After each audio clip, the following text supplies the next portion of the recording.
Today, Chris and I go back in time 30 years to look at Vampire the Masquerade 2nd Edition from White Wolf Studios, probably their flagship World of Darkness game. We talk about why you, the 2024 gamer who may have never played this game, ought to give it a try. We talk about the setting, we talk about the system, we talk about some of the stories, and the kinds of characters you can play. Take a look in the notes for links to places where you can get this version of the game. And thanks as always for listening. Hello, Chris. How are you doing today? I'm good, Jeremy. How are you? I am very well. You got any gaming in the last week and some? I know I did not because of things going on. Oh dear. Yeah, we carried on playing ISIS Vanguard, and then Mika and Annie managed to get a session of this super short role-playing game called, what's it freaking called? Oh, Critical Foundation, Season 1, which I'm sure we'll talk about in a future episode. Yeah, I'd like to. So yes, I did. Excellent. Yeah, we had planned to be off this last week, and I had some family stuff going on. So we will pick up Traveler in our expedition on the backwater planet looking for some new life form this Saturday. But man, how do we transition? I'll cut this out. We need to come up, I don't know. The hell you Well, want it me to depends. say? Sometimes we segue nicely, and other times it doesn't work. Yeah, sometimes we segue nicely, like you just said. Sometimes it doesn't work. So forget it. Screw the segue. It's pretty obvious for anyone who has been gaming since the 90s or has, dropped in on some older games, what we're going to talk about. Of course, the episode title probably helps with that as well. But we've kicked around the idea for different categories of episodes, and I think this you ought to go back and play, or you ought to give a second look to series could be useful. And so today we're going to talk about what we see as the classic version of Vampire the Masquerade by White Wolf Studios, which was the 2nd edition from the early 90s. The newest version basically just went back to that, other than the rule changes. As far as I can see, the setting and the plans, which to me is a good chunk of the setting, is the same. Because we don't talk about what happened in the middle. No, we don't. Here's the thing that kind of shocked me, surprised me, was my gaming group. It came to my attention that nobody in the group had played Vampire. And it was fascinating because these were, several kind of call them contemporary D&D players, folks like that, older adults, but had just, for various reasons, either age or just interests, when Vampire was the thing back in the 90s, they had just skipped it. They had never played it. So it was fascinating to me. I thought, wow, like there are actually people out there who are our age who maybe haven't played this. And there are certainly younger gamers who have probably heard of, but never played it. So I think that's where this episode in particular will be informative to people. Well, I mean, Scott and Brian had only played it because I played 5th edition like a year or so ago, because it came at a point like, I was role playing when I was a teenager, and it was D&D, and then because Dragon magazine was a thing, it was D&D and other TSR related products that they advertised in that, or other things. So I played D&D, and I played Buck Rogers and I can't remember what other stuff, but like Marvel Superheroes, because that was TSR, and then West End Games Star Wars was advertised, and so I played that, and that was it. And then I went to uni, and I didn't for 3 years at university. I never played D&D. I never played D&D at all.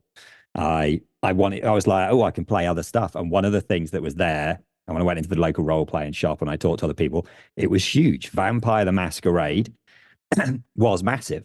And the person that ran the role-playing club at university was super into this. That's all he played was World of Darkness. So like he ran a Magic, a Mage the Ascension game, and that was my first dipping my toes into it.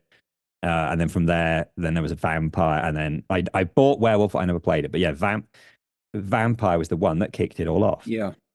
I got into like in the 90s, mid 90s. It was massive. It was on par with D&D. That's what everyone. It was the cool new kid, and it fitted it totally. The vibe of it.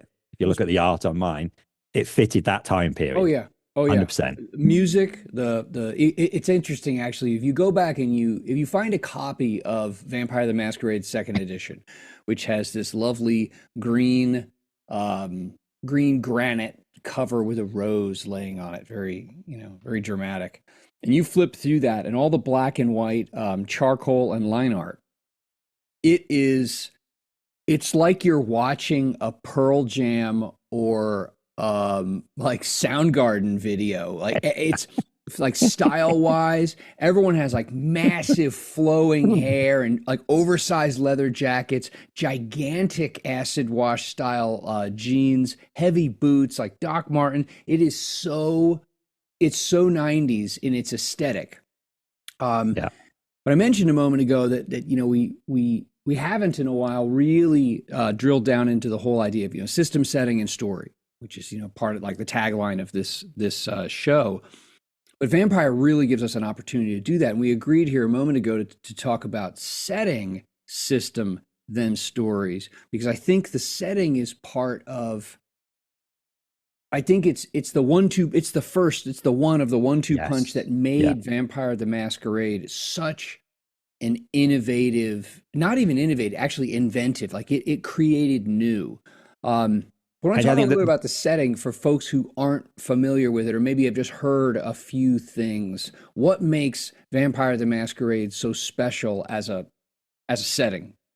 to me, I mean, all right, the fact that then they then linked in all these other World of Darkness stuff, which I thought was really cool. But this idea of different clans, and this was all their stuff, which now is like, well, I was saying ingrained in my memory, but I can't remember who half of them are. So, but at the time, the idea that that these weren't just D&D races, or they weren't your classic four classes in D&D. It wasn't something from another. This was something they're totally creating you. And you have these seven vampire clans, which were very different and gave you Yep. very, very different vampires to play as.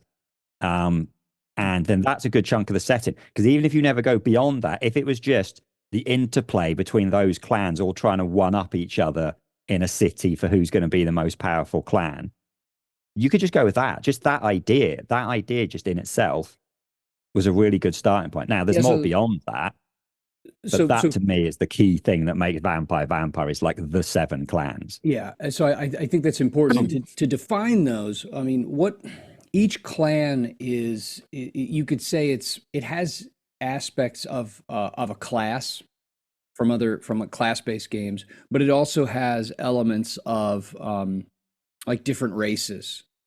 Depending on if looking at other games, like I'm just drawing by analogy.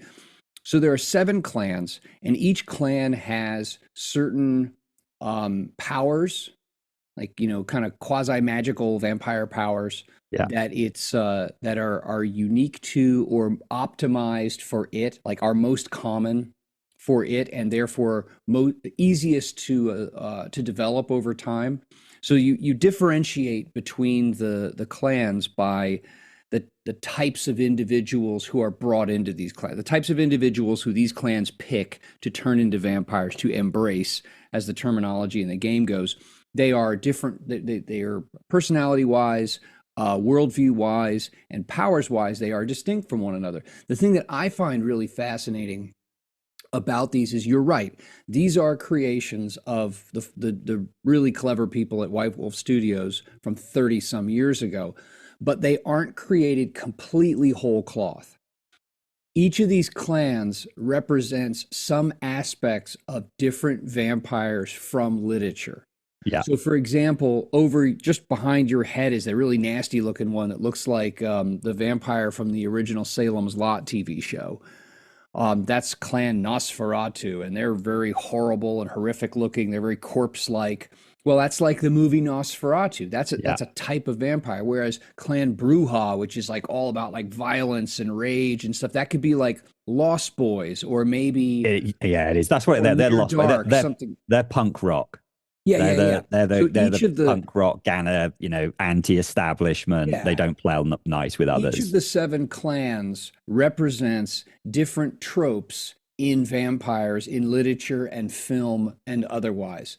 So that's a cool thing. Like if you wanted to play the suave manipulator from the background, there's a clan for you. If you Yeah. want to play the vampire that like is it a vampire or is it like some kind of like creepy demonologist who drinks well, there's a clan for you. If you want to play like the weird tortured, artist or something who's, living this damned immortal life but still loves the beauty of blah, blah, well, there's a clan for you. And so the connection between the characters, I think you're absolutely right. The connection between these types of characters and the world is tight, because the whole vampire society, which obviously takes place in the background, in the shadows of the world of darkness, these clans compete against one another for primacy, and there's lots of intrigue and whatnot. But what your character is clan wise, determines how in ways they interact with one another and interact with the world. And so, like the character already has this great link into your typical Vampire the Masquerade story. I mean, that's the thing. I mean, it's not even because we're not on mechanics yet. They don't necessarily have a huge mechanical weight to them. It is much more of it's the vibe you're going for, and straight away it gives you a bunch of role playing things. If you pick, Gangrel, you're this particular kind of now. There's still a lot within that, but you're this kind of vampire, and you're more likely to have these kinds of powers. Whereas if you, like you said, you go Ventru, right? Well, then you're the aristocrat. You're looking down on everybody else. You're the manipulator. But there's still within that. If you want to make your guy a combat monster, you can because A lot there's of nothing to do with it. So, variability. but so that role playing element of you've picked a character that's going to give you those things, and then it gives you backgrounds, and then when the GM set up the city, and one of those clans is going to be more in charge than the other clans. Um, so for me, the clans is Yeah. what makes Vampire Vampire. I think there are two other elements that make Vampire the Masquerade as a setting so distinct, and so coherent too. I mean, it really makes sense. It really works. Mm. Two other things is one, the Masquerade, Yeah. this thing called the Masquerade, capital T, capital M, and also the idea of urban Yeah. backdrop. So in World of Darkness, I mean, and this makes sense. The idea that in the modern world, well, in any age, but definitely the modern world, vampires would be creatures of civilization. They're not going to live out in the boonies in the middle of nowhere. And there are reasons in World of Darkness why they don't, but it also makes sense that a vampire that's feeding off humans is going to be where there are humans. So you have Cities. vampires are urban creatures. They live in cities. And so when there are multiple vampires living in a city, because they're all predatory creatures, they're territorial by nature, there's going to be intrigue and competition between them. So there's that. But then there's this thing called the Masquerade, which, is the name of the game, but is also an in-game idea. And I don't know if you want to define that. Just give us like the broad brushstrokes of what does that mean? What does that mean to a player who's going to play one of these clans in some city and get involved in all kinds of intrigue? What is the Masquerade? I Why mean, is it so mostly important? Masquerade is it's not really rules. It's like a set of guidelines that the vampires live by. So essentially, so you don't just go around straight up murdering people and leaving bodies everywhere because then someone will come and investigate. So it's kind of the rules that even though you're playing vampires, which are normally the bad guys, you can't go crazy and just do whatever you want because there's someone running the city. Each city would have like a prince that's there in charge, and if you break the rules, then you're going to answer them. And then eventually they introduce the idea that there are other vampires who go, no, we don't care about this. We're going to break the rules, but they're not under the Masquerade. So then you get this kind of thing of, well, they're so bad. They are like the bad baddies. Yeah. Whereas then a lot of vampire isn't really about goodies and baddies. Essentially, the idea is you're all playing the bad guys, but it's this kind of levels of bad guys, and it's more about the intrigue. Vampire mostly is Totally. the intrigue, and So the Masquerade feeds into that. You've got these things that you are not meant to do, and rules and things that you're meant to follow, and ways you should be. So, like, you're not really meant to go around killing other vampires, but if you do, just do it so no one finds out. That kind of thing. yeah, there are these what they call the traditions, and the idea is that back in history, centuries before, as vampire populations grew and human population grew, and also urbanization slowly and then at a increased pace took place, that vampires realized that they could not, at least Western vampires, European vampires from the European tradition, realized that living openly or not living covertly, which could be two different things, was not workable for the long term, and that humans would rise up eventually. And so, in order to tamp down on conflict between vampires and maintain, call it a sustainable society among vampires, a meta sect, which we always called the Camarilla. I know some people say Camarilla, but whatever. No, The I always Camarilla said was created in Europe as this like kind of vampire UN, which brings with it all the implications of non-functional, bureaucracies and things like that the UN is. But they created these traditions, the Masquerade being one of them. But there are several rules that all Camarilla vampires, regardless of what clan they belong to, are expected to follow. And if you don't follow those rules, or if you break them and you don't have enough like cachet to get away with breaking them, or if you break them stupidly, bad things are going to happen to you. You're going to get punished. Like, you can't create vampires without permission. You can't. The Masquerade is one of the traditions. There are several rules that all Camarilla vampires are expected to follow, and if they don't, it's at their own peril. And so immediately, what I like about this, what I found really intriguing and energizing, actually, story-wise, is the moment you step into this as a player with your character, you already have pressure pushing and pulling you. You can't do this. You can't do that. You have to do this. You should do that. You're this vampire in this city, and the default is you're starting out at like a lower level. That is, you're younger. You haven't been around for as long as these others, so you're not as deeply connected. You're not as powerful as other vampires, and so you have to work within this potentially pretty brutal hierarchy. And so, as you said, intrigue between vampires and between the clans of vampires, intrigue is right at the basis of this. And unlike a lot of most other games, you show up, maybe you have a patron who sends you off to do something, and that's what spurs your adventure into being. Vampire puts you in a position where you have demands and you have limits. Some of them are explicit, some of them are clear, and some of them, depending on how brutal your storyteller is, your GM, some of those things might not be evident. Like, you're the new kid on the block and you might piss people off and you didn't realize that you pissed people off. All that intrigue and social interaction, that's all very central to the game, which really made it, I think, especially compared to like D&D, makes it incredibly distinct. Like, you can't solve everything by violence, even though a lot of vampire players try to.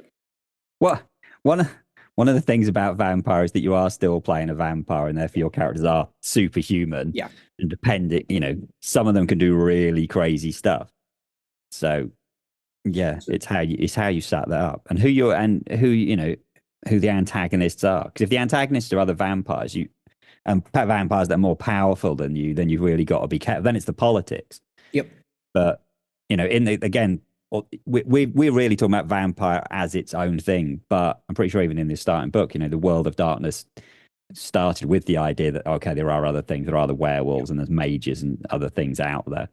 I mean, I was like the interoperability. I don't want to talk about the other system because we'll go right off the rails. Yeah. The interoperability mechanically between among the World of Darkness games is fine.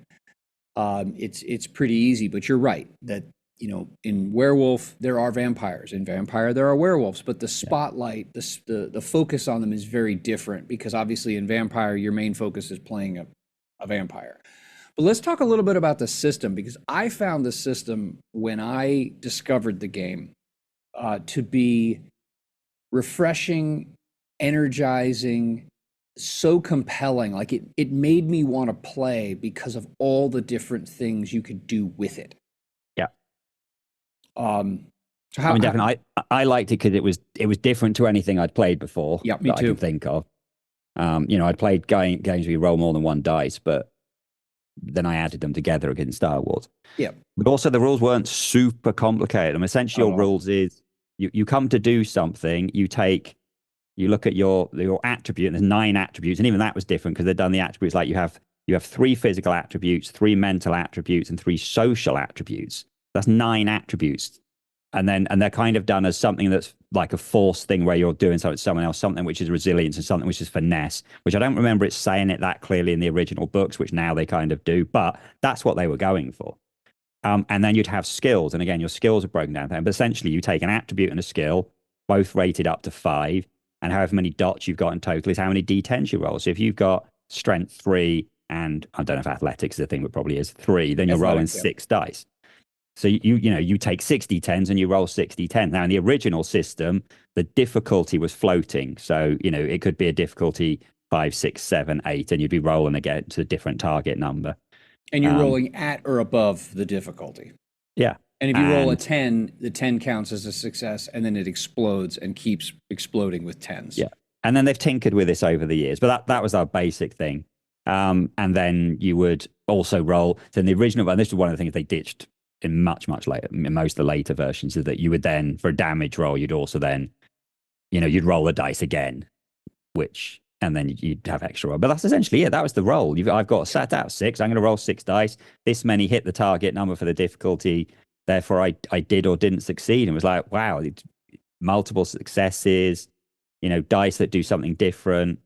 And most of the rules weren't exactly complicated. That was what you rolled. And then you had sort of vampire abilities that if you had 1, 2, or 3, whatever dots in, let you do, literally, you do this. Yeah, and Um, so that's an important thing that usually in call it like World Darkness vocabulary, we talk about dots. How many dots, how many points do you have? How many dots in that? So the default for unless you have like an exceptionally powerful vampire, the default is all your scores go from 1 to 5. That's skills and attributes, with 2 being human average for an attribute. So um, you have those, X many dots in strength and X many dots in brawl, and you just add those together. And the wonderful thing though is that they were all exchangeable. In other words, you could roll any attribute with any talent, skill, or knowledge, depending on the circumstances. And so, for example, you might have um, you have firearms. Okay, you got firearms, great. And maybe you're trying to shoot someone. Okay, well, that's great. That's going to be dex and firearms usually. But maybe you're trying to like wave a gun around and threaten someone. So maybe that's manipulation because you're trying to intimidate them with it instead of actually fire the thing. And so the simplicity and the interoperability between the attributes and those talents or abilities rather, because there were 3 different categories of abilities. There were skills, talents, and knowledge. yeah. And so like firearms was a skill, was a technical thing that you learned. Whereas like athletics was a talent, was a thing that you like were naturally good at or not. And then something like computers would be a knowledge, it's a head knowledge thing that you learn. But you could exchange between the make attribute and talent combinations as you wish. Which again I found as a great way to encourage creative approaches to problem solving instead of, well, I'm just going to use the same thing over and over and over again. It didn't put you in that position, which I No. liked. Now, what The about other, the vampire powers? And we talked about the clans, and we said that the clans are different in terms of their social behavior, their view of things, but vampires all have access to what are called disciplines. And disciplines are like the magic powers that vampires have, like turn into a bat or mist or grow claws or, look at you and all of a sudden, tell you to do something and you do it because they, dominate you. That's one of their powers. Those are called disciplines. every clan has access right off the bat to three disciplines, and they differentiate between the clans in part through the system side of the Yeah. disciplines. If you want to talk about that for a little bit. Well, I mean, essentially, it's what you've already said that you have these different disciplines which give you what you can do with them. And again, they were mostly just statted. You go 1 to 5. I Yep. think the V20 book, I could go beyond 5, but 1 dot in something is you're not doing a lot, and 2 dots or something more. I think this is where some of the things in the older versions maybe didn't go that good, because some of them are definitely better than other ones. Like things like celerity, which is Sure. like speed, it's vampire speed. But in some of the, in like the, probably second edition, they let you do really silly stuff. Whereas then they've toned it down. That's just not as exciting. Yep. But yeah, you'd have things like mind control. Some of them just pretty much magic. You have and essentially 1 dot is, it's very clearly written in the rules. 1 dot, you do this. 2 dots, you do this. 3 dots, you can do this other thing. It's And like it's you said, almost like different it's clans almost had like different disciplines yeah, in a way, with some overlap. if I'm going to make this analogous to like D&D, it would be like if you, let's say presence. Presence is a discipline that has to do with you using your charismatic power to, I don't, to affect the behavior of others. And so 1 dot, 1 point in presence gives you the power called awe.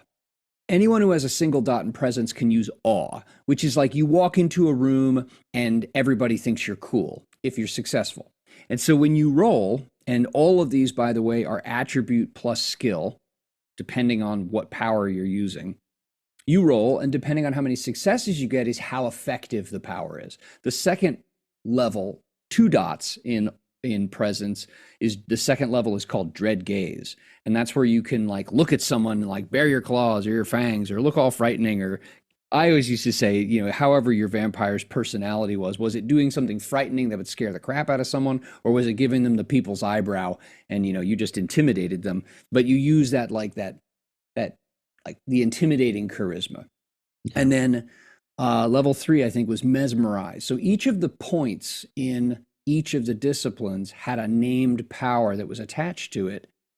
And the way also, I remember, I like this a lot, the way that they kept those disciplines attached to each clan is that each clan has 3 disciplines, and those are the clan disciplines for it.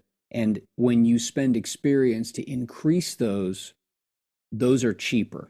So if you wanted to learn a discipline from somebody else that was outside of your clan's norm, that just cost you a lot more. So you generally didn't do it. So you generally didn't. And on top of that, you had to find someone to teach you. It's not like some, D&D crap where you're like, oh, I just suddenly can shoot fireballs and no one asks where it came from. Like if you learn a discipline that's not from within your clan, it's like, well, from whom did you learn it? And then that becomes a social interaction thing. How'd you get someone who wasn't one of your people to teach you this thing? But it takes so much more effort to build up that so these disciplines then really, because like that's what makes your vampires like basically superhuman, but it also massively distinguishes. You can be very combat heavy, you can be very stealthy, you can be all into manipulation and stuff, which meant your character, each of the different clans made the characters going to be slightly different, which is at that point say, oh, okay, the clans are kind of like classes, but they're just not, because you could have some, because of the way you build your character, you can pretty much do anything within the clan. The clan would just push you more in a direction. You make it easier to go in a certain direction. Yeah. One of the other things I really liked, again, which I'd never seen before this, was the idea of backgrounds, which was essentially these cool kind of ability things where it'd be like you have allies. And again, this would be dots. So you just go use this easy 1 to 5 dots thing. So you'd have allies or you'd have contacts. One of the ones, vampire, again, like, didn't do too well. You have this idea of generation. So this is how new a vampire you're like. Are you closer to the original vampire, or are you a brand new vampire? And if you put a lot of dots into generation, your character was going to be better than other ones. Like, so you kind of think that's one of the ones you go, all right, we're all going to be this same generation of vampire, because then otherwise you'd end up with issues. I mean, that's the downside when you've got a system that is a bit more sort of, they've done it to be easier. It's easier to make a character and it's easier to play it, but then it doesn't mean it's balanced. But yeah, I'd never seen that, just being able to go, right, I want a character that's got a lot of money and I have a bunch of lackeys. Yeah, you just get to do that at starting. You can build that right off the start.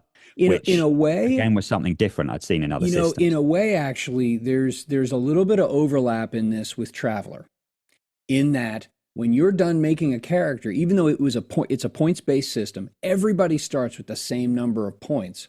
You can make a dramatically different character, the exact same number of points from the person next to you, but you build this fully fleshed out vampire that now you have to figure out, how does this vampire fit into the town or into the city where they are? What are the other intrigue things going on? Did the other players make vampires from other clans? Why do I get along with them? Do I not? Um, that's where we can get to the story piece. That I think the original, the original idea for vampire was that it would be heavy on social interaction, Yes. heavy on political intrigue, intrigue between groups and individuals.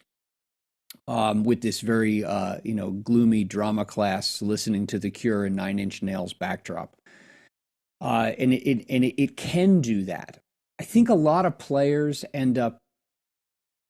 I've seen a lot of vampire played as a lot of urban fantasy, power fantasy, where you're just a pale skinned superhero. It's the Matrix. Everyone's dressed as Yes, Neo and Trinity, and they're totally. beating up other vampires or Yep. just mooks around the street. It's just Because you're literally, so powerful and you're really yeah. So hard. you can just, You're right. tough to kill. We're all gonna be vigilantes. We're just gonna run around beating up criminals, and we're gonna carve out our little part of the city, because we can do it. We want. That's a way to play it, because the reality is that's what you had. You are playing low level superheroes, Yeah, or maybe not that low level. Yeah, it's better when it's played with intrigue, and it's, the high up vampires are using you as pawns for them to do things with them to play off the other yep, vampires, and there's stuff going on there. But it's a very, very different, it's a very, very different game to other things. I mean, going from something like this is why I'm glad this is something that I never ran. I played in this and I read about it, because if in my early 20s, if I tried to run this, I wouldn't have known how to, sure, because realistically it wasn't, it's not D&D. It's not a guy meets you in a tavern and sends you on a quest. It's right, not that at all. It's you're staying in the same location. It's about the talking to people. It's about meeting, you'll become this person's friend, and they're going to send you off against the other person, playing people off against each other. And you can have combat and stuff in it, but it might be taking out a vampire who's an enemy to your boss, or who has gone rogue, or going out and taking out a werewolf, or there's a drug dealer who's moved into the city and they're messing up the people that you're feeding on. So yeah, you can have the combat in it, but a lot more of it will be, talking to the other vampires and making friends, and the intrigue, and maybe within your group different, um, different different things going on between you. Like you've got different missions or things that you're trying to achieve. So there are definitely different stories you can do within it, but it's so different to what had come before it. Then I can imagine at the time a lot of GMs being, wow, this is really cool, but I don't know what to do with it. Let's yeah, play yeah. vampire You superheroes. can't approach it like you would like a more traditional. I'm the hero. I'm going to go out and do something and win type of story. I think that if you are listening or watching and you have not played this game, I can't comment on. I don't want to comment on the newest version of it. I saw, we saw story revisions with, revised, and we saw the Requiem and that kind of stuff. But I'm just talking about Vampire the Masquerade Second Edition. They have a thing called V20. I'll put a link in the notes to this. The Vampire 20th Edition version. I suggest, if you're interested in that, pick it up. It's a fascinating game. It is a terrific palate cleanser. I mean, if you're used to just like killing dwarves or goblins and junk like that, and you wanna do something that just feels and functions so differently, and yet I don't use this word lightly. The rules are so elegant in that they are simple and they are flexible, and they enable you to do so many different things. I suggest taking a look at this. And the V20 version has all of the original clans and all of these what are called bloodlines, which are like Yeah. more narrow, limited, like junior sized clans. It has the other factions. There's the Camarilla. We didn't talk about the Sabbat, which are like the the eviler vampires that are the enemies of the Camarilla and don't care about being secret, about being vampires. All of that is in the V20 book. And the rules are tidied up a little bit, totally functional. Don't dilly dally around with some of the changes that were made in later versions. That is the version that I suggest for both setting and system. Yeah. And we did look at an episode this previous where we tried to decide which version I should run. I did end up using 5th edition purely because V20 does have a lot of extra stuff in it. Sure. So I went with the 5th edition because it does stick to just the original 7 clans. I have to say I don't like the look of the new one. It's got models rather than art. Yeah, I like the aesthetic in the original is yeah. in Tim Bradstreet's art. Like what's behind you was I again, it sounds corny to use the word iconic, but it is for someone who played it back then. It really stands out. We talked about when we did art, and I thought we mentioned Bradstreet, might have forgotten, but his art really helps set the vibe for the game. So it does really work. But yeah, if you haven't tried it, definitely go and look into it because it is very, very different from other things.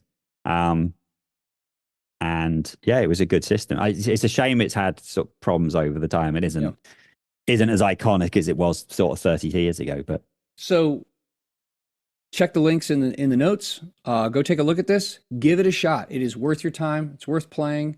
Like and subscribe. Join the Discord. Tell your friends and neighbors, and leave a comment. Join the conversation. Yeah, go play Vampire. Play Vampire. Give it a shot. Suck some blood. Awesome. There you go. Thanks again for listening. Make sure to make sure to subscribe, ring the bell on YouTube, join the Discord. There's a link in both the pod and the YouTube version of this. And look forward to our episode next week where we talk about story ideas for Vampire the Masquerade. We're going to talk about some of the characters and campaigns that we have run or been involved in, so that if you're thinking, maybe I will give this a shake, you'll have some sense as to maybe the types of things that you can do with it.